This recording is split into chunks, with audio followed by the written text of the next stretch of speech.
Ya pemirsa, Anda menyaksikan Sustainable Insight bersama dengan saya Syafina Nasyar, dan saat ini saya sudah bersama dengan Bapak Gunawan Wasisto, VP Sustainability Telkom Indonesia. Bapak, terima kasih atas waktunya untuk CNBC Indonesia, Pak. Untuk membuka diskusi ini, kami ingin tahu, Pak, seberapa penting program dekarbonisasi bagi Telkom Indonesia dan kenapa program ini menjadi prioritas bagi Telkom? Oke, untuk dekarbonisasi ya, kita tahu bahwa Telkom Indonesia dalam menjalankan bisnisnya, tentunya di kegiatan operasional juga menghasilkan emisi ya.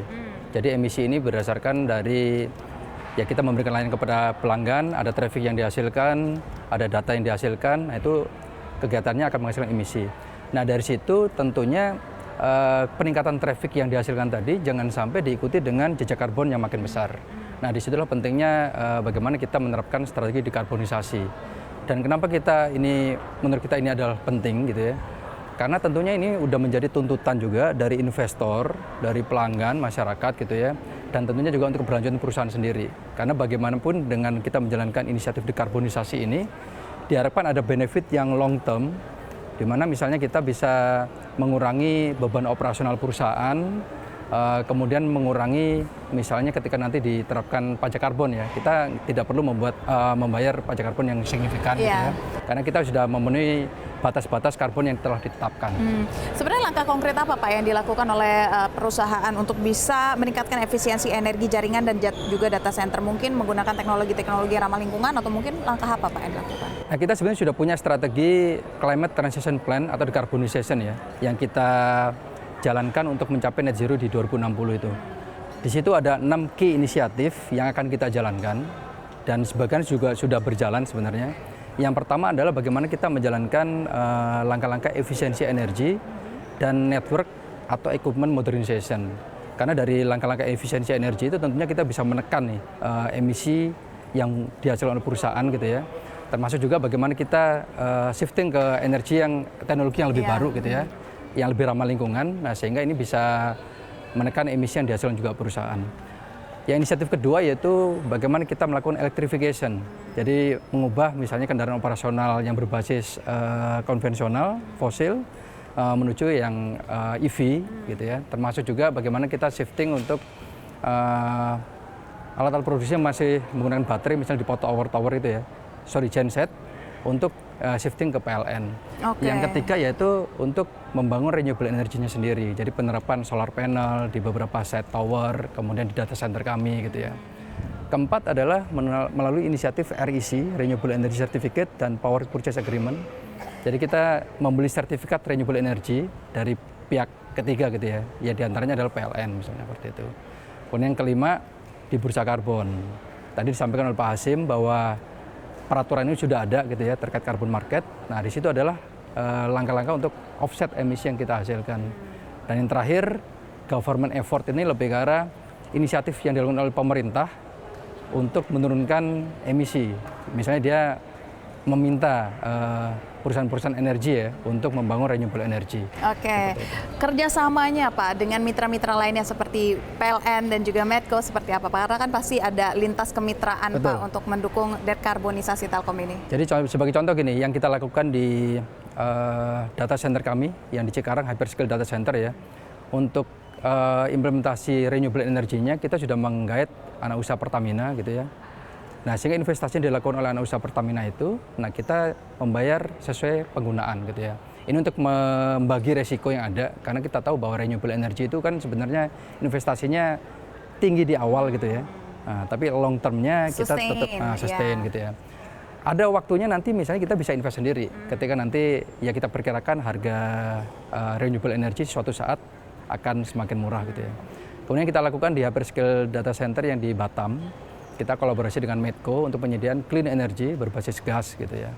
Nah tentunya ini peluang kolaborasinya tetap terbuka gitu ya, karena bagaimanapun untuk mewujudkan renewable energy ini tentunya tadi cost-nya signifikan, nah sehingga dibutuhkan pembiayaan atau mitra yang bisa sama-sama saling menguntungkan lah gitu ya. Nah sehingga secara cost juga kita tidak terlalu berat di awal gitu kan, dan resikonya juga bisa kita bagi. Kalau Telkom sendiri Pak, caranya untuk mengukur dan juga memantau emisi dari aktivitas operasional, konsumsi listrik hingga rantai pasok agar target dekarbonisasi ini tercapai, apa yang dilakukan? Tiap tahun kita mempublikasikan laporan keberlanjutan, gitu ya. Salah satu yang kita publikasikan tersebut adalah berapa sih emisi yang dihasilkan oleh perusahaan secara grup. Gitu. Nah, tiap tahun kita juga menghitung emisi dari semua aktivitas perusahaan tadi. Jadi kita sudah melakukan penghitungan emisi skop 1, skop 2, dan skop 3, gitu ya. Tentunya dari sumber-sumber emisi yang memang sudah kita identifikasikan sebelumnya, gitu ya. Setelah kita hitung, kita libatkan juga lembaga eksternal untuk melakukan verifikasi. Jadi artinya ini memastikan agar hasil perhitungan yang dihasilkan ini memang tidak salah hitung, gitu kan, menggunakan metodologi yang memang sudah sesuai standar, gitu ya.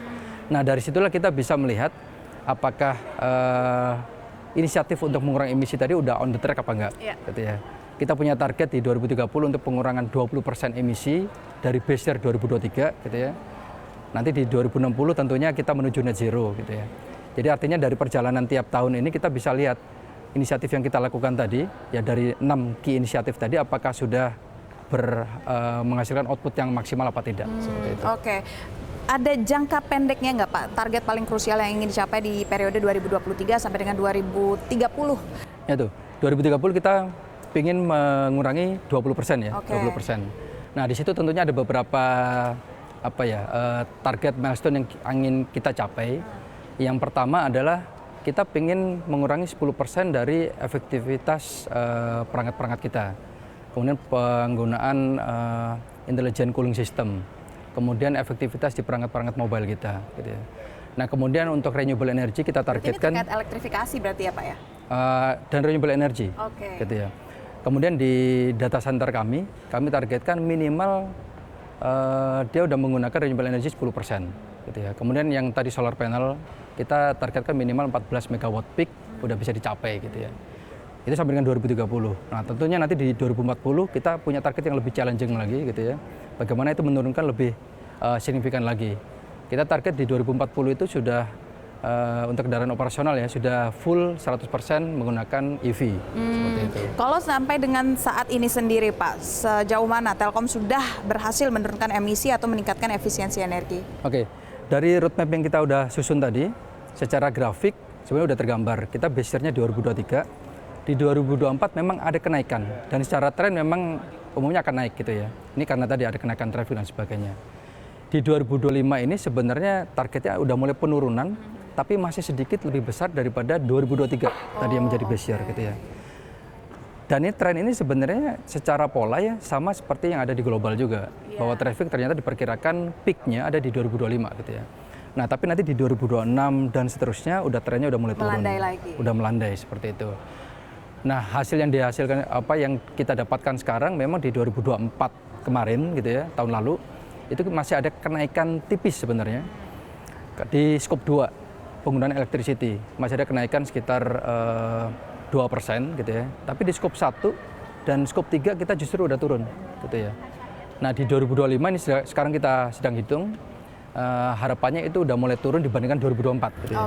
Meskipun diperkirakan tadi masih sedikit lebih besar daripada 2023. Dari 2023. Baik, mungkin terakhir Pak, tantangan apa yang mungkin bisa dihadapi oleh Telkom dalam implementasi dekarbonisasi, baik dari sisi teknis, investasi maupun regulasi, dan apa strategi untuk mengatasi setiap tantangan ini? Oke, pertama mungkin terkait ya nilai investasi ya. Nilai investasinya cukup besar memang. Itulah kenapa kita harus ada strategi misalnya kemitraan. Kita mencari bisnis model yang paling menguntungkan bagi Telkom. Kalau misalnya sekarang kita nggak bisa invest, ya paling nggak kita bisa bekerja sama dengan sharing resiko, sharing revenue dengan pihak ketiga, gitu kan. Yang kedua adalah terkait kebijakannya sendiri. Kalau di pemerintah sekarang sudah mulai gencar ya untuk tadi peraturan-peraturan terkait dekarbonisasi, gitu ya. Nah, tapi kebijakan ini juga harus diikuti dengan punishment, gitu.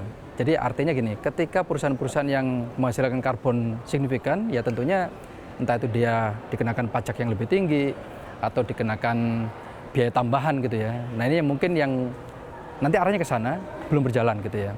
Nah, sehingga ketika itu nanti udah diterapkan, itu akan memacu semua perusahaan untuk tadi semakin semakin konsisten untuk menurunkan emisinya tadi, gitu ya. Nah, tentunya dari kendala-kendala tadi ya kita harus punya ya langkah awal lah yang harus kita mulai sekarang, gitu ya. Itu kenapa tadi Telkom dari 6 key inisiatif tadi ya kita sudah mulai, gitu ya, dari 6-6-nya, gitu ya. Paling nggak apa yang kita lakukan sekarang ini merupakan langkah awal untuk inisiatif yang lebih besar. Iya, baik. Kalau gitu terima kasih banyak Pak. Tentunya kita akan nantikan seperti apa pencapaian-pencapaian lainnya dari Telkom in terms of sustainability ini Pak. Terima kasih banyak atas waktunya. Ya pemirsa, itu dia tadi diskusi saya bersama dengan Bapak Gunawan Wasisto, VP dari Sustainability Telkom Indonesia. Kembali lagi ke Sustainable Insight CNBC Indonesia.